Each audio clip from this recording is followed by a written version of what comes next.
Breaking economic news, core February CPI coming in above expectations. Joining us to talk about the impact of the new report on Fed members' thinking, Eric Rosengren, former Federal Reserve Bank of Boston president and CEO. Market immediately snapped back and actually added to some of its gains, the equity markets. Anyway, Eric, we did see a slight bump up in yields. Do you think that this confirms that there's a little bit of a resurgence in inflation, or that the last mile is going to be more difficult for the Fed, or is it still somewhat seasonal, do you think? Really not that hot?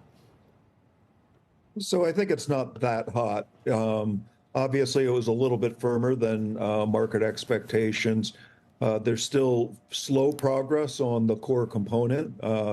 So I think the real question is not whether the data is just a tiny bit firmer or a tiny bit less firm than expected, but really is your forecast for the underlying pressures for inflation change dramatically.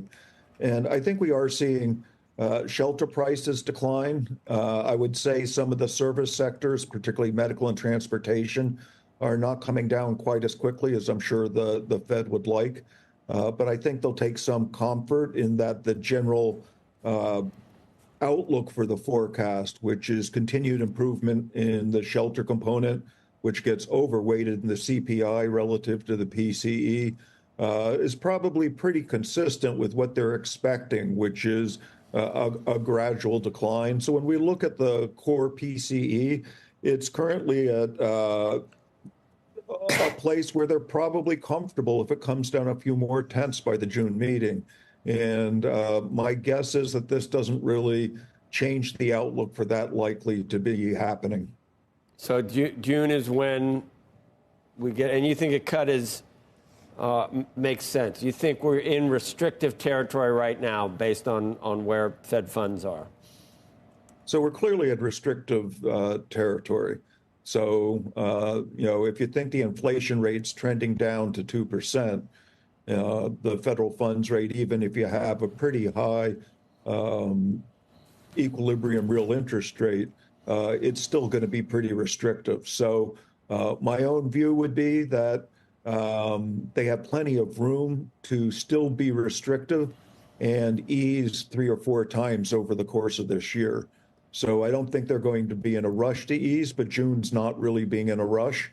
And I think it's actually important that they do have more confidence. So rather than being data dependent, they should be forecast dependent. I don't think this release changes their forecast very much at all. So in the amount of restriction that is present right now will do what to the growth rate of the economy at this point? Is it severely restrictive so that we do see it reflected in a slowing labor market? Or is it just enough to bring inflation down? And, there are many positive things with the consumer and still some savings left over. And what I'm trying to get at, we'd love low inflation, good growth. The worst thing in the world is high inflation, no growth. So we're between those two extremes. Which is more likely?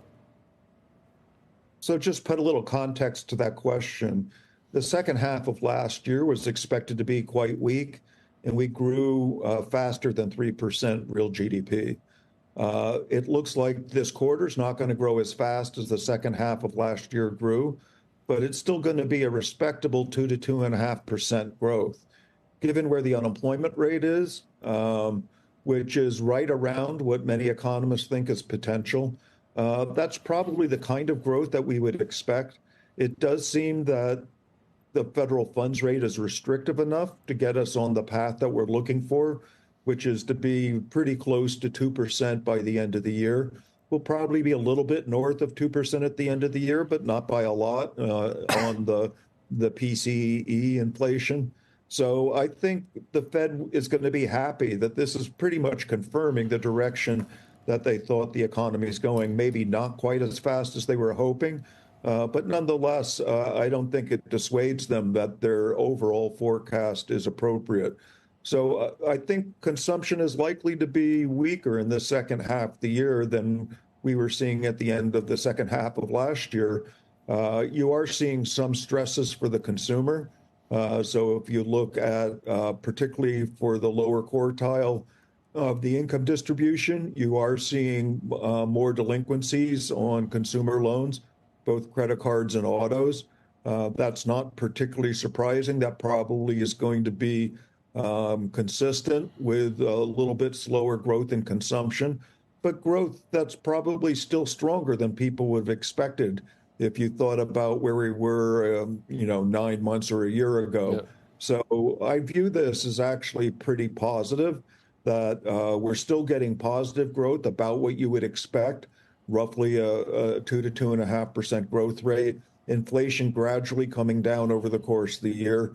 I think the big question, if I'm at the Fed, is do we continue to see progress on getting wages and salaries more consistent with what I would expect to get a 2% inflation rate? So that would be wages and salaries growing roughly at 3.5%.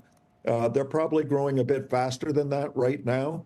But over the course of this year, with a slightly higher unemployment rate, maybe a little bit more easy labor market conditions, that's going to be conditions that they probably get pretty close to what they want.